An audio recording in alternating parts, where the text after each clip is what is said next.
At dito naman tayo sa mga kwentong mag-iiwan sa inyo ng ngiti. Kahit nabansagan na namang worst airport ang Ninoy Aquino International Airport, hindi napigilan ang paglapag ng pinakamalaking eroplano dito kagabi. Ang nagpalipad lang naman ang kaisa-isang Pinoy sa ngayon na kayang magpalipad ng ganong klaseng eroplano. Galing. Yan ang istoryang inaksyonan ni Gerard de la Peña. Walang tigil sa pagbobomba ng tubig sa NAIA Terminal 3 kagabi. Saludo ito para sa pinakabago nilang bisita, ang Airbus A380 ng Emirates, na kilala bilang pinakamalaking eroplano sa mundo. 600 ang kaya nitong isakay. May TV kada upuan. Sa business class, convertible ito sa kama. Meron pang bar. Pero mas malupit ang first class. Ang first class sa eroplanong ito, ultra first class dahil ang banyong katulad nito, meron ng shower, meron pang spa.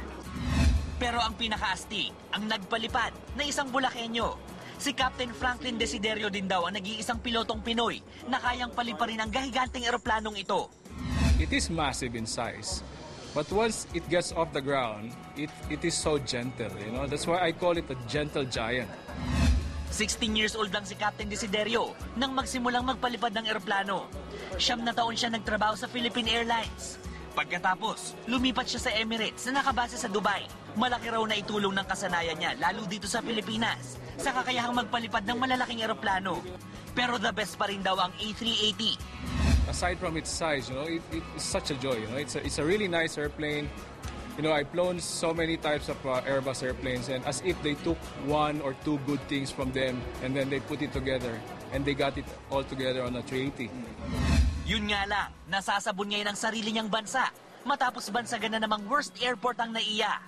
Pero kung si Captain Desiderio raw ang tatanungin. There are so many skepticism that Manila cannot accept the A380 into this airport. By doing this flight tonight, I would say that Manila is capable to accept this A380 anytime into operation. Umaaksyon, Gerard de la Peña, News 5.